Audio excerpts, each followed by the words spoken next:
Hi guys, welcome back. I am Vivek Singhal from tradingwithvivek.com।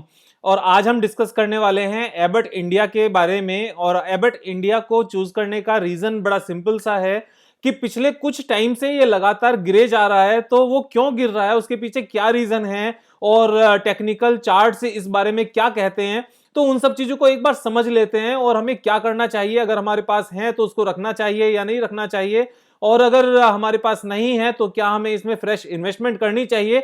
तो जब मैं ये सब बातें कर रहा हूं तो मैं ये एक्चुअल में टेक्निकल चार्ट्स क्या कहते हैं वो बातें कर रहा हूं। यहां पर मेरी पर्सनल रिकमेंडेशन नहीं है आपको इसको खरीदने की या बेचने की। तो ये एक एजुकेशनल वीडियो है, इस चीज को हमें ध्यान में रखने की जरूरत है। हमें इस वीडियो से सीखने की जरूरत है और कैसे उन चीजों को एनालाइज करते हैं वो मैं आपको बताने वाला हूं। सेकंड पॉइंट ये है, अगर आपने सब्सक्राइब नहीं किया अभी तक तो सब्सक्राइब जरूर कर लें और दोस्तों को भी सब्सक्राइब करने के लिए बोलें, क्योंकि अकेले आगे बढ़ने में कुछ नहीं रखा, सब लोगों को साथ में बढ़ने की जरूरत होती है। तो सबसे पहले एक बार, जैसे मैं हमेशा से बताता हूं कि हमें बिजनेस एनालाइज करने की जरूरत है, उसके बाद में हम फाइनेंशियल एनालिसिस करेंगे और उसके बाद में हम टेक्निकल एनालिसिस करेंगे। तो बिजनेस की अगर हम बात करें तो बिजनेस के पॉइंट ऑफ व्यू से एबट एक मल्टीनेशनल कंपनी है, फार्मा कंपनी है और एक ग्रोइंग कंपनी है। तो अगर हम वैक्सीनेशन की भी बात करें तो भी इनका नाम आता है। और जो एक क्रेडिबिलिटी है वो एबट की है, वर्ल्ड ओवर एक क्रेडिबिलिटी है, एक मेजर फार्मा कंपनी है। अगर हम प्रोडक्ट्स की बात करें तो जैसा हम अक्सर डिस्कस करते हैं कि कौन सी कंपनी क्या बनाती है, तो 600 से ज्यादा प्रोडक्ट्स हैं हेल्थ केयर के लिए। तो ये अपने आप में बहुत बड़ी बात है और सारे ही हमें इस बारे में बहुत ज्यादा सर्च करने की जरूरत नहीं है। अगर आप चाहो तो इसको एक बार गूगल पे सर्च करके देख सकते हैं हम लोग कि ये किस लेवल की कंपनी है। अगर हम सीधा गूगल पे सर्च भी करें तो एबट को अगर हम वर्ल्ड वाइड अगर बात करें ना, वर्ल्ड वाइड अगर लिखकर एक बार सर्च भी करें तो हमें पता चल जाएगा कि ये एक्चुअल में है क्या। और abbott.com का अगर हम देखेंगे तो वहां से हमें पता चल जाता है ये कौन कौन सी कंट्रीज में है और कहां कहां कितना है। तो इसका मतलब ये नहीं है कि एबट जो इंडिया में लिस्टेड है वो सारी कंट्रीज में काम करती है, लेकिन इससे ये जरूर पता चल जाता है कि जो ग्रुप है उस ग्रुप की पहचान क्या है, उस ग्रुप की प्रेजेंस क्या है। क्योंकि जब ग्रुप बहुत बड़ा होता है तो वो कंट्री में ज्यादा अच्छे से काम कर पाता है, क्योंकि उसकी रिसर्च एंड डेवलपमेंट बहुत ज्यादा हाई लेवल तक होती है। तो बिजनेस की तो बात हमारी ये हो गई। उसके बाद में अगर फाइनेंशियल्स की बात करें तो फाइनेंशियल के मामले में ये वैसे मैं बता दूं, जितनी भी इंडिया में फार्मा लिस्टेड कंपनीज हैं वो उनमें ये सबसे बड़ी कंपनी है। सबसे बड़ी किस सेंस में है कि जो सेल्स है वो पीयर ग्रुप में, जैसे Abbott, Glaxo, Pfizer, Sanofi, PGHL, AstraZeneca and Novartis, ये हमारी कंपनीज हैं। सेल्स सबसे ज्यादा है, सबसे ज्यादा सेल्स एबट की है और जो जिसकी सेल्स सबसे ज्यादा होती है वही अपने ग्रुप में सबसे बड़ी कंपनी होती है। तो ये लार्जेस्ट है एमएनसी फार्मा कंपनीज में।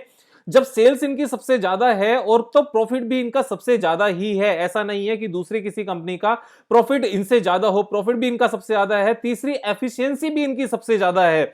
रिटर्न ऑन कैपिटल एम्प्लॉयड की जब हम बात करते हैं तो 35.18% है, बाकी किसी की इतने पास तक नहीं पहुंचती। और रिटर्न ऑन इक्विटी में इसको बहुत ज्यादा इंपॉर्टेंस नहीं देता, क्योंकि रिटर्न ऑन कैपिटल एम्प्लॉयड में ये चीज कवर हो जाती है। और डेट इक्विटी रेशियो की बात करें तो वो ऑलमोस्ट सबका सेम ही है। तो जहां तक इसके साइज की बात है तो ये लार्जेस्ट है एमएनसी फार्मा कंपनीज में। और ऊपर के अगर हम लेवल्स देखें तो रिटर्न ऑन कैपिटल एम्प्लॉयड हम चेक कर ही चुके हैं। जहां तक प्रोमोटर्स होल्डिंग की बात है तो प्रोमोटर्स की होल्डिंग 75% है, जो कि मैक्सिमम है। यानी कि ऐसा नहीं है कि इसने 73.2 रखा हुआ है या फिर 74.8 रखा हुआ है, इसने लार्जेस्ट रखी हुई है। और लार्जेस्ट का मतलब होता है कि कंपनी को, जो प्रोमोटर्स हैं, अपनी कंपनी के ऊपर 100% फेथ है और मैक्सिमम कैपेसिटी जो शेयर होल्डिंग है वो अपने पास ही रखी हुई है। उसके बाद जो प्लेजिंग परसेंटेज है वो बिल्कुल जीरो है और डेट टू इक्विटी रेशियो इनका सिर्फ 7% है।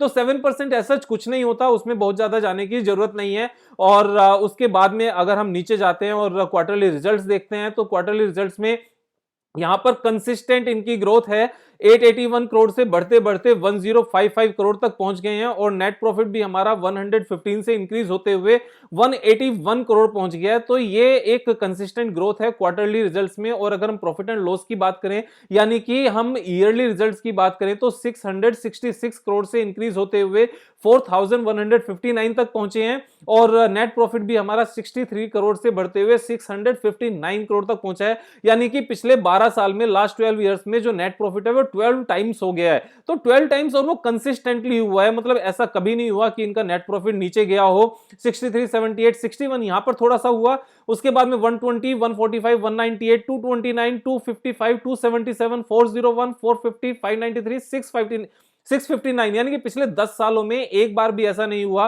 कि इनका नेट प्रॉफिट किसी भी साल कम होकर आया हो। ट्रेलिंग 12 मंथ्स का भी ऊपर की तरफ ही है। और बैलेंस शीट की बात करें तो इन्होंने फिलहाल यहां पर 175 करोड़ का इन्होंने लोन लिया है, जो कि प्रोमोटर्स के अपने यानी कि शेयर होल्डर्स के अपने पैसों के कंपैरिजन में कुछ भी नहीं है एज सच। और जो ये लिया है, जैसा मैं अक्सर कहता हूं कि अगर लोन लिया है तो अगर वो फिक्स्ड एसेट्स के लिए लिया जाता है तो वो अपने आप में अच्छा होता है, क्योंकि फिक्स्ड एसेट्स बढ़ने का मतलब है ऑलमोस्ट कैपेसिटी को इंक्रीज करना। कैपेसिटी इंक्रीज होती है तो इनकी सेल्स और नेट प्रॉफिट में अच्छी खासी उछाल आती है। और वो 270 करोड़ यहां पर 105 करोड़ से 105 करोड़ से बढ़कर 270 करोड़ हो गया, यानी कि 165 करोड़ का इन्होंने यहां पर फिक्स्ड एसेट्स बढ़ाया है और उसी के लिए इन्होंने यहां पर इसको लिया है। तो अपने आप में ये चीज जस्टिफाई होती है कि इन्होंने अगर लोन लिया है तो वो किस लिए लिया है, तो यहां पर कोई प्रॉब्लम नहीं है। सेकंड, एक और पॉइंट यहां पर है जो कैश फ्लो स्टेटमेंट में मैं हमेशा कहता हूं कि कैश फ्रॉम ऑपरेटिंग एक्टिविटीज हमारी प्लस में होनी चाहिए। तो लगातार जितना हम कमा रहे हैं वो सारा यहां पर आ रहा है, ये एक पॉजिटिव साइन है। उसके बाद में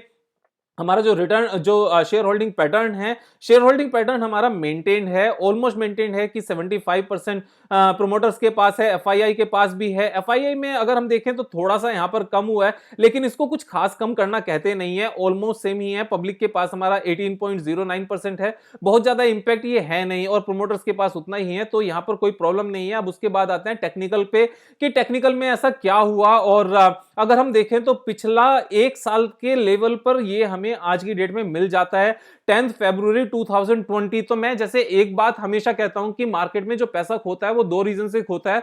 एक तो वो कि हम बेकार कंपनीज को चूज कर लें, और दूसरा हमारा इसलिए खोता है कि हम अच्छी कंपनी को गलत टाइम पर ले लें, क्योंकि एक अच्छी लंबी रैली के बाद चीजें कंसोलिडेशन में जाती ही जाती हैं। जैसे हमारी यहां पर रैली शुरू हुई, यहां पर रैली के बाद क्या हुआ, ये कंसोलिडेशन में चला गया, कंसोलिडेशन में जाने के बाद में फिर से रैली शुरू हो गई। और उससे पहले भी यही हुआ कि ये एक कंसोलिडेशन में था, रैली हुई, फिर कंसोलिडेशन में हुआ, फिर रैली आई, अभी फिर से कंसोलिडेशन हो गया है और फिर से रैली आनी शुरू होनी है। जैसे मैं एक चीज कहता हूं कि एक स्ट्रेटजी है सिंपल सी कि 200 डे मूविंग एवरेज के नीचे 50 डे होना चाहिए, 50 के नीचे 20 होना चाहिए, 20 के नीचे प्राइस होना चाहिए।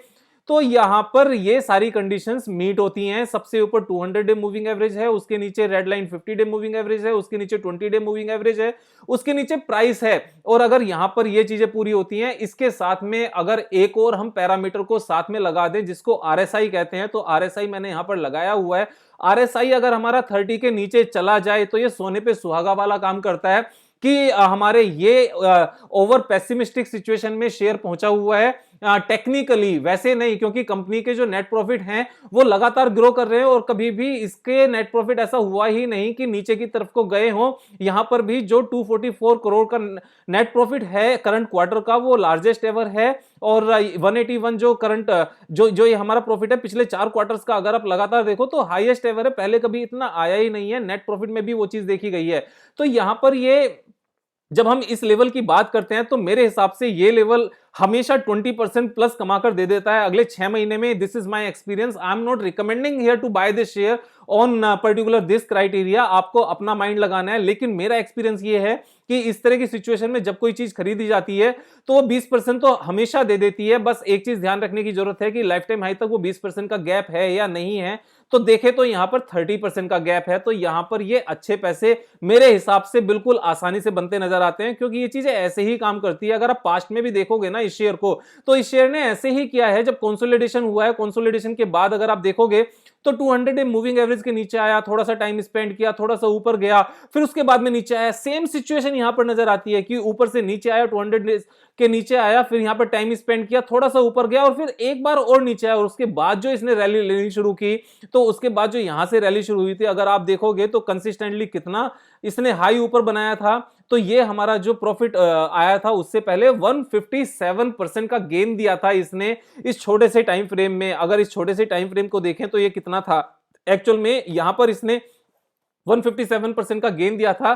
337 डेज के अंदर अंदर, 365 दिन भी नहीं हुए थे, 1 ईयर कंप्लीट नहीं हुआ था, उससे पहले इसने 157% का गेन दिया था। तो सेम स्टोरी यहां पर रिपीट हो सकती है। 1 साल इसको हो चुका है, कंसोलिडेट होते होते अगली स्टोरी यहां से ऊपर की तरफ ही बनती है। एक चीज का ध्यान रखो, ये V40 ग्रुप की कंपनी है और V40 ग्रुप की कंपनीज ज्यादा डाउनसाइड कभी नहीं देखती, क्योंकि उस V40 ग्रुप में जितनी भी कंपनीज हम लेते हैं ना, वो सिर्फ और सिर्फ ग्रेट कंपनीज होती हैं। अगर आप V40 ग्रुप की कंपनीज को चेक करना चाहते हो तो मैं यहां पर ये लिंक दे रहा हूं, आप इसको जाके चेक कर सकते हो। वीडियो के एंड में भी उसका ऑप्शन होगा, और मैं डिस्क्रिप्शन बॉक्स में भी V40 ग्रुप में कौन कौन सी कंपनीज हैं आप उनको चेक करना, एक एक को चेक करना। वो सारी की सारी क्लास कंपनीज हैं और इस स्ट्रेटजी पे बेहतरीन उतरती हैं।